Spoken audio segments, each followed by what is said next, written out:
नमस्कार शेतकरी मित्रांनो हे बघू शकता की अशा प्रकारे जर पानं या ठिकाणी आकाशाकडे होत असतील तर या ठिकाणी आपल्याला त्या पानावर थ्रिप्सचा अटॅक मोठ्या प्रमाणावर झालेला आहे आणि पानं ही लाल या ठिकाणी होत आहेत. तर शेतकरी मित्रांनो अशा परिस्थितीमध्ये आपल्याला कोणती फवारणी घेणं आवश्यक आहे.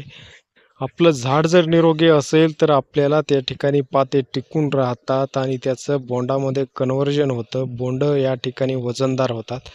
जर अशा परिस्थितीमध्ये जर आपला प्लॉट या ठिकाणी क्वालिटी खराब झाली तर निश्चितच आपल्याला त्या ठिकाणी उत्पादन हे कमी मिळणार आहे. तर शेतकरी मित्रांनो अशा परिस्थितीमध्ये आपल्याला काय करायचं आहे, तर या ठिकाणी थ्रिप्ससाठी फवारणी करणं हे खूप महत्त्वाचं आहे. ज्या शेतकऱ्यांना रिझल्ट आलेला नाही त्यांनी नक्कीच हा व्हिडिओ संपूर्ण बघू शकता आणि अशा पद्धतीनं या ठिकाणी आपण जे नियोजन केलेलं आहे ते बघू शकता.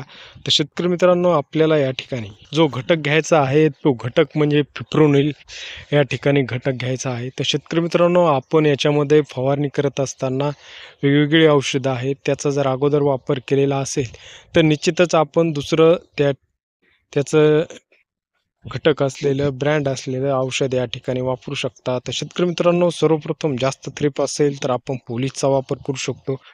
पोलिसचा वापर करत असताना 8 ग्रॅम आपल्याला प्रति 15 लिटरच्या पंपासाठी घ्यायचा आहे. त्याचसोबत शेतकरी मित्रांनो आपल्याला पोलिस जर आपण घेतलेला असेल तर आपण जंपचा वापर करू शकतो किंवा या ठिकाणी लेसेंटचा वापर करू शकतो. तर शेतकरी मित्रांनो या परिस्थितीमध्ये, या अवस्थेमध्ये आपल्याला प्लॉट इथून पुढं तरी जास्त प्रमाणात क्वालिटी त्याची जाऊ द्यायची नाही. कारण की बोंड भरणीचा हा कालावधी आहे आणि पात्याचं देखील बोंडामध्ये कन्व्हर्जन हे या ठिकाणी होत आहे. तर ज्या व्हरायटीवर आपल्याला जास्तीत जास्त या ठिकाणी कीड व रोग दिसत आहेत, त्या नक्कीच आपण कमेंट करू शकता. 2025च्या बोगस व्हरायट्या आपण या ठिकाणी आपल्या शेतामध्ये जी लावलेली आहे, तिचं नाव या ठिकाणी खाली कमेंट करू शकता आणि ज्या शेतकऱ्यांनी जास्तीत जास्त एखाद्या व्हरायटीचं नाव आलेलं असेल, त्यावर आपण व्हिडिओ बनवून नक्कीच त्या ठिकाणी त्या व्हरायटीची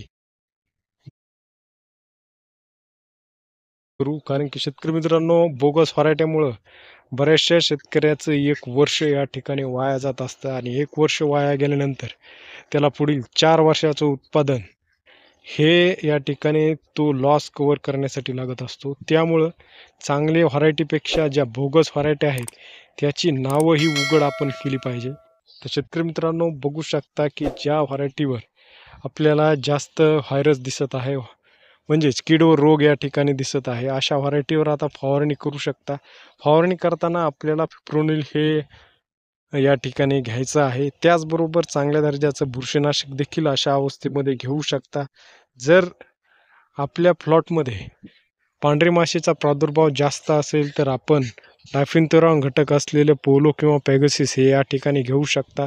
त्याचं प्रमाण हे एका पंपाला 1 पुडीचं असतं आणि त्याच्यामध्ये नियोजन करत असताना आपल्याला जर या ठिकाणी चांगल्या दर्जाचं सर्व कीड ही कंट्रोल होईल असं कीटकनाशक वापरायचं असेल तर आपण तर शेतकरी मित्रांनो आपल्याला बऱ्याचशा शेतकऱ्यांच्या शेतामध्ये थ्रिप्सचा प्रादुर्भाव या ठिकाणी दिसत आहे. तर शेतकरी मित्रांनो आपण या ठिकाणी अपाचे किंवा ऑक्झिलसचा देखील वापर करू शकता किंवा आपण जे अगोदर सांगितले आहे पोलिस, जंप किंवा लिसेंटाचा या ठिकाणी आपण वापर फवारणीमध्ये करू शकतो. तर शेतकरी मित्रांनो साधी फवारणी घ्यायची असेल, प्रादुर्भाव कमी असेल तर आपण ॲसिफेट प्लस मोनोसिलचा वापर करू शकतो. त्याचबरोबर आपण त्याच्यामध्ये एक चांगल्या दर्जाचं बुरशीनाशक हे वापरायला विसरायचं नाही.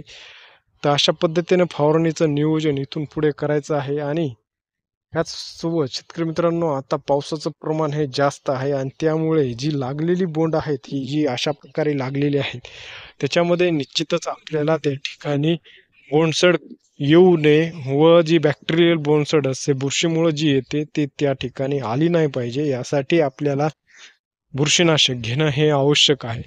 तर शेतकरी मित्रांनो अशा प्रकारे नियोजन करा आणि एकूणच बघायला गेलं तर आता जो अतिरिक्त पाऊस होत आहे, त्यामध्ये आपलं पीक कसं संरक्षित या ठिकाणी राहील.